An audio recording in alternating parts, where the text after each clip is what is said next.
Einfach gelöst is brought to you by it-agile. Visit us at it-agile.de. That's it-agile.de. We had some technical issues recording this episode. You'll notice Bill's dropping out of the episode completely in the end. I got all my questions out, and I think the answers are worth listening to nonetheless. So enjoy the episode.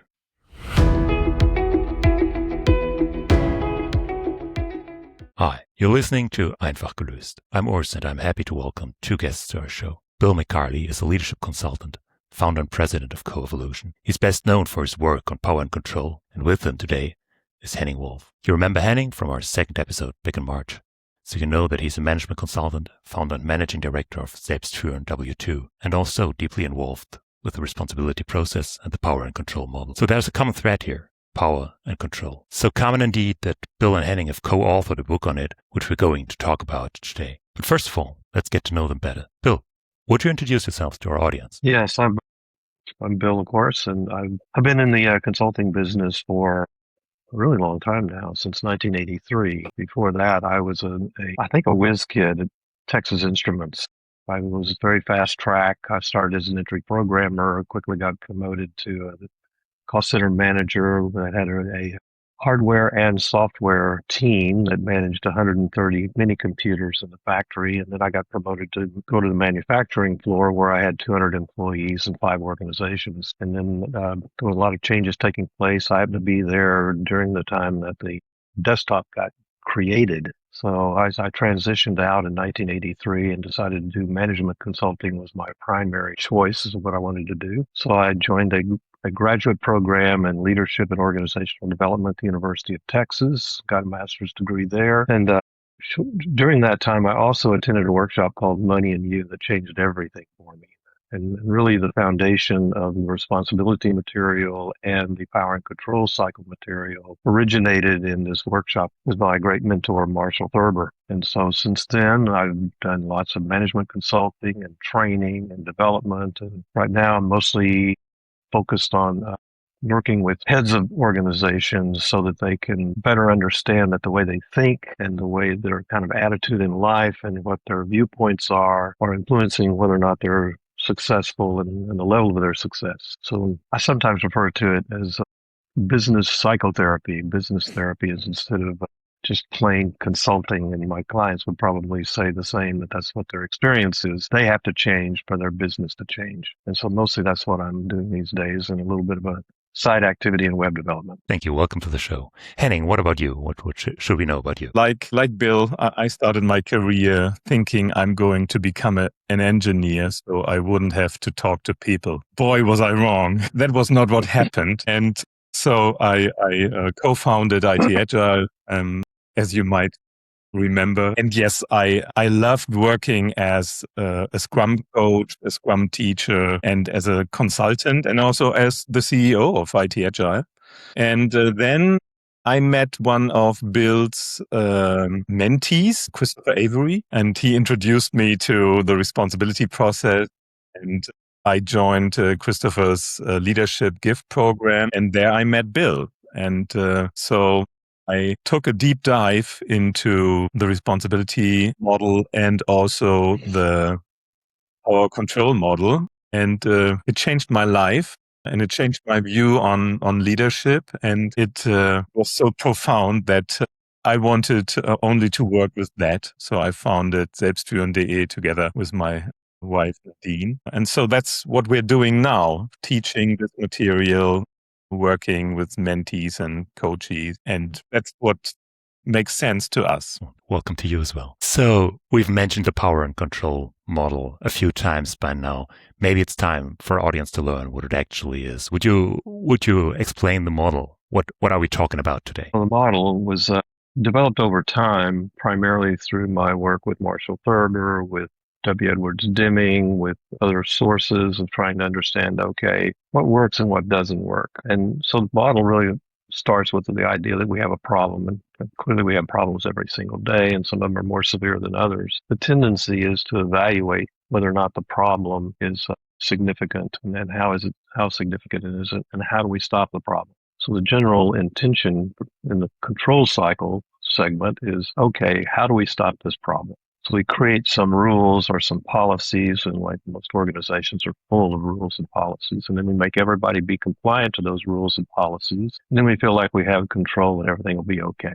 The only problem is the control cycle tends to lead to other problems. And then we solve the other problems on the control cycle, and we continuously try to stop things and suppress things and hold things down. Creativity ends up being diminished. It has a lot of what I believe are very negative consequences being on the control cycle. The alternative is a little more difficult because we have anxiety, and because we have anxiety, we want to stop the problem quickly. But if we don't really understand completely the problem, our system of advice just doesn't work very well. So to understand the problem completely, really I understood from Dr. Deming's work, is we have to really look at the system, look at the components of the problem. We have to go through this entire analysis and looking process. And if we can do that successfully, we can get really clear on the true nature of the problem. And if we understand the true nature of the problem, then we can build a system around trust instead of compliance. And then we have real power because it's empowering, it's moving forward, it's not trying to stop things, it's not trying to suppress things, it's trying to be more expansive and more creative. So the power cycle leads to creativity and expansion, and the control cycle leads to contraction and suppression. And that's why we believe it's useful for people to begin to understand that there's an alternative, a more effective way to solve problems by using a power cycle than constantly working on the control cycle. So that's kind of the minimum bit of information about how the process on the control cycle works as compared to how the process in the power cycle might work. That's interesting. I think that's very philosophical. Like how do we view life and how do we go through life? And I have an idea what it's about for business and leadership, but maybe could you spell it out for me so I'm not completely mistaken? Well, if you want to have an organization that's more empowered, you don't really want to suppress people and make them compliant.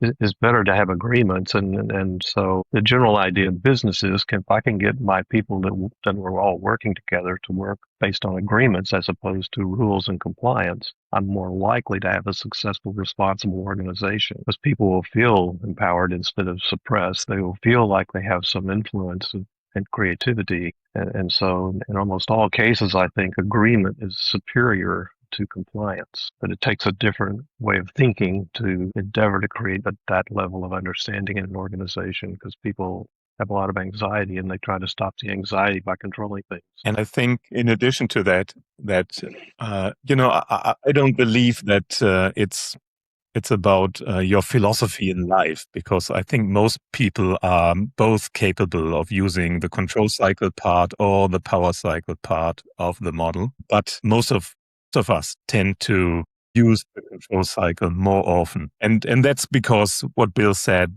all the anxiety in us, and that it's important for us to learn how to confront our anxiety and be able to do looking even though we have some anxiety. I think that's a cool leadership skill if you're able to do that and don't react to things just because you have some kind of fear in a way to come up with new rules. This problem or the situation that is evaluated by you as a problem will never occur again. Yeah, I think Henning said the word that's the magic word here, react. Most managers and organizations are in total react mode all the time. As long as they're busy reacting, they're not going to make the same level of progress if they could get out of reaction mode and try to develop a real understanding of what the hell's going on. Yeah. Yeah. So from what I understood by reading your material, this is very much about what we make of things. So I'm always a choice which way I'm going, whether I'm going the control route, whether I'm going the power route, even a choice what actually is a problem and what's not a problem. For many people, this might be a very strange notion. The problem just is. So what can I do about problems when I encounter them? Well, we make a distinction actually in the book about understanding what's a problem and what's not a problem, like you said. So a lot of times we just have thoughts about things. They're not really problems, but they maybe create a little bit of anxiety because we're just thinking about. And then the next level of anxiety we talk about is whether or not you actually have concerns. And so concern is still something to pay attention to, but it's really not a problem yet. So maybe you don't need to do that much until you actually have a problem. You can just recognize, oh, I'm concerned. And the next level we talk about is an issue. Well, it's a real issue now. It's no longer just a concern. The anxiety's gotten greater. And so we think, well, we better do something because, this is an issue now. And then the final step in the equation of anxiety is it's a problem. Now we really know we need to do something because we've declared it a problem. So sometimes it's recognizing, okay, do I actually have a problem yet? Or am I just concerned about things? So let's think about the things that we think is important in our understanding of when do we take action, when do we not take action. And I guess a lot of people don't like to think of themselves as being afraid or having some kind of fear or even angst. Or instead, they are angry or they are pissed at someone. For us, it's the same thing. You don't have what you want, or you don't want what you have, and you have some feelings about it. At least some kind of feeling of something is wrong or off here. Otherwise, it would just be a task and not a problem. Being on the first floor and wanting to go to the second floor is not really a problem. I know how to use stairs, so what's the problem? There's none. But it might be different if I just broke my leg and don't know how to get to the second floor and feel some kind of anxiety. So it's important to make this distinction that when we are talking about a problem it's a very personal perspective on a situation that is evaluated as a problem. So we are creating our problems. We could just say it's a situation. However, so I'm going to deal with it.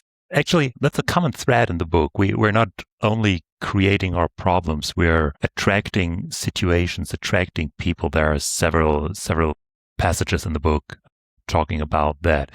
To me, by the way, of speaking about philosophy, that's a very constructivist view on life. Although you said it's not philosophical. There are all common threads in philosophy here. There's from religion, like ruling the earth at the very beginning. That's control cycle. Later on, we have this constructivist thing. We have the utilitaristic bent.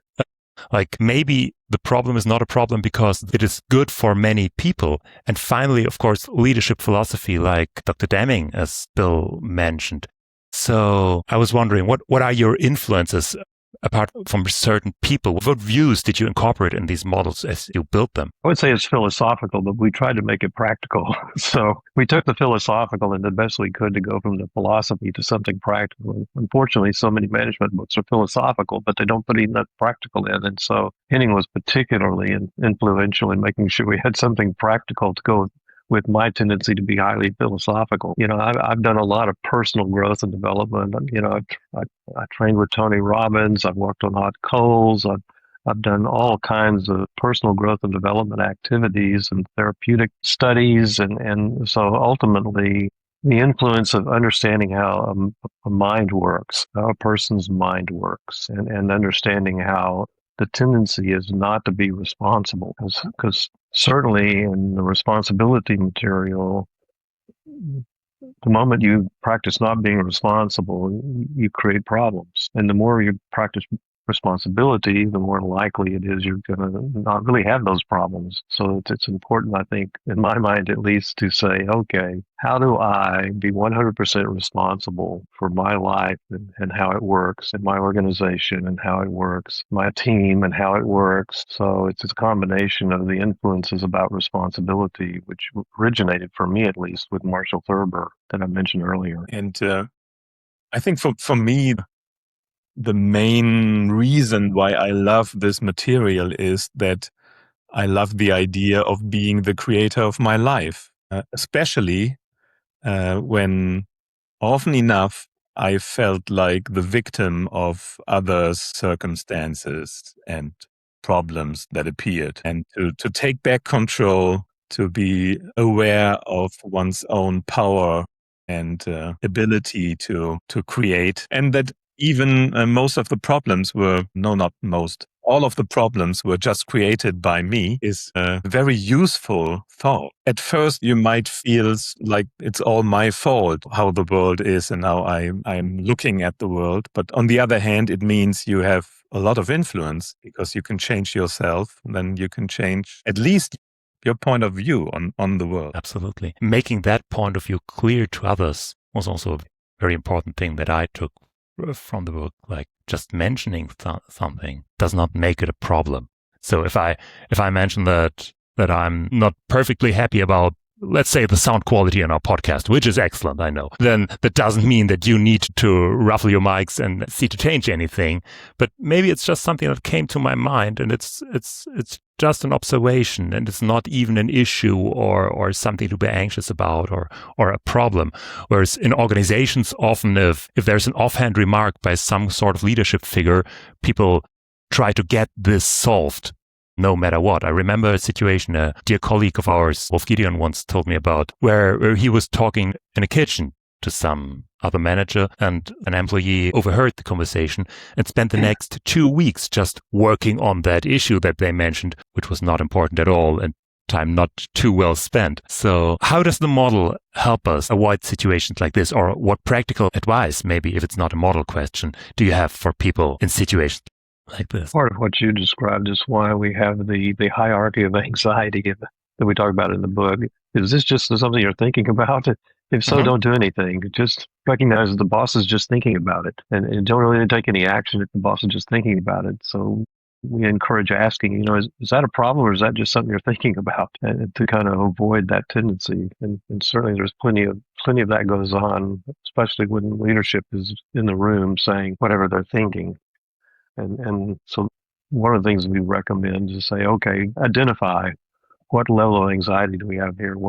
Is this really a problem or not? So I think that's a critical way to determine whether or not you need to pay attention to it. And I think the other maybe useful tool in the book I was thinking about when Urs described the situation is one of the 7 tools we introduced, Powerful Help, because sometimes people think they should help in this situation because they heard it as a problem and think they need to solve it for their boss even before he asked. And, it's nice. We are nice people and want to help, but often enough, we try to help where no one asked us to help. So it's also recognizing that, maybe we just help because we have some kind of anxiety that they won't like us because we overheard it, they knew it, and then later on they say, why didn't you do anything about it? So I guess in this situation, it's important to be very explicit about, is this really a problem for the organization? And is it worth our time to invest whatever in really solving this problem? Yeah. So that there's always this fear that people may be over communicating, but I guess what you're saying is there is no such thing as over communicating. You be explicit to the point of fault, so people know what you're thinking and what you're talking about. Well, in the original model, when I first developed it, where the word evaluation is now in the model, I put the word assumptions. So the way you handle assumptions is you ask questions to find out if your assumptions are accurate or not. So yeah, you really have to watch out for assumptions. And for some, it might sound like over communication, but I think the important point is to have enough clarity in every moment so that people know what are they working on, how will their work contribute to the whole idea of what we try to achieve here. If it needs a lot of communication, then communicate a lot. But if you find other ways to get to this clarity, well done. Actually, this reminds me of the part where you spoke about powerful goals in the midsection of the book. So you say that the goals need to be achieved with levity and enthusiasm instead of becoming an obligation. And that reminded me of Dr. Deming, who said that goals in organizations are commonly set in a way that they're unachievable, and therefore resistance rises and people don't want to work with management. So what should we do to get to better goals?